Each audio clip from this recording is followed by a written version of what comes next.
Now, let's return to our top story. Anthony Albanese refusing to stand up to China, being all buddy and friendly with Chinese President Xi Jinping. Peter Jennings is Strategic Analysis Australia Director, and he joins me now. Peter, thank you so much for your time this evening.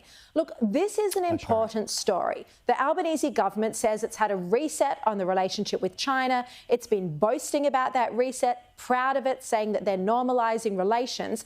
But is this what normalising relations means? That when you have a hostile act from a Chinese warship that injures one of our sailors, that you don't raise it when you see the Chinese president, and in fact you just act all chummy and pretend nothing has ever happened?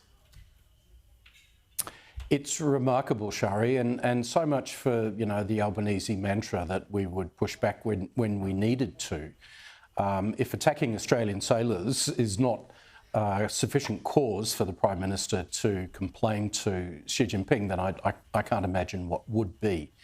And here we get to the reality of this so-called stabilised relationship. It is that our government is going to tie itself into absolute contortions, refusing to acknowledge what average Australians know to be true, which is that China is a bully, particularly under Xi Jinping, and they will continue to bully Australia and lots of other countries in the region. So I think the Prime Minister's performance was woeful. He didn't have an agenda going into APEC, but he got one handed to him with this opportunity. And not simply talking to Xi Jinping, he should have gone to the Canadian Prime Minister, Mr Trudeau, who's complained of similar behaviour against a Canadian warship. He should have gone to the US President, the British Prime Minister, a number of others there to essentially démarche, to create a sort of a broader protest on the part of countries that happen to be members of the G20 that are suffering similar hostility from the People's Liberation Army. And the fact that Albanese failed to do that just tells me that, he's become very sort of lead-footed in the way that he's trying to run foreign policy. And I think it's going to be something that Australians will be really disappointed by. And concerned. It's the PM's job to stand up for our Defence Force when they come under attack. Yeah.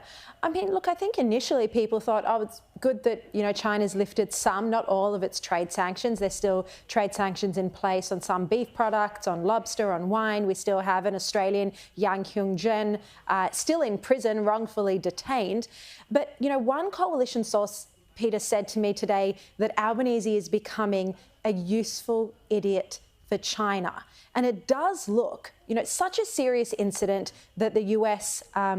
The chair of the Foreign Relations Committee put out a statement today expressing how serious this is, this targeting of an Australian diver in international waters with sonar weapons. If America can stand up to it, do you think Albanese is being too subservient here?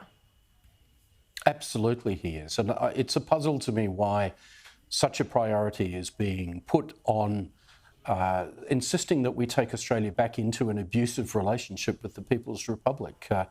The government is now at complete odds on what its messages should be to the business community. The message should be find other markets, find other sources of supply, don't become dependent on China. In fact, I think this is, politically really silly for Albanese too, because if average Australians can see that this is a problem and the Prime Minister's not even prepared to talk about it, they're just going to get cynical about him. They're not going to say that our bilateral relationship with China is in a brilliant state. It's not, because with the exception of those trade issues, China is not altering its more aggressive behaviour in the region. And that means it's inevitable. We will continue to face incidents like this and worse, and other countries will too. And Australia needs to be prepared to, push back really hard and publicly against those things. Yeah. I mean, if there's one thing we need from our Prime Minister, it's to stand up for our sovereignty. That is the most important thing. Now, Peter, just on another topic, there are reports, and we stress that they haven't been verified by Israel, but there are reports coming out of the United States. Even Joe Biden has said, kind of fingers crossed, that a deal might be close between Israel and Hamas, brokered by the US and Qatar, for hostages to be released. Peter, I'm interested in your thoughts on this deal. You couldn't say outright, it's an amazing deal, the details that have been released. Obviously, it will be incredible to have 50 Israeli hostages brought back home, especially the children and the babies. It's heartbreaking that they're currently in the arms of terrorists. But why is it 50 Israeli hostages released in return for 300 Palestinian? How can that be the deal?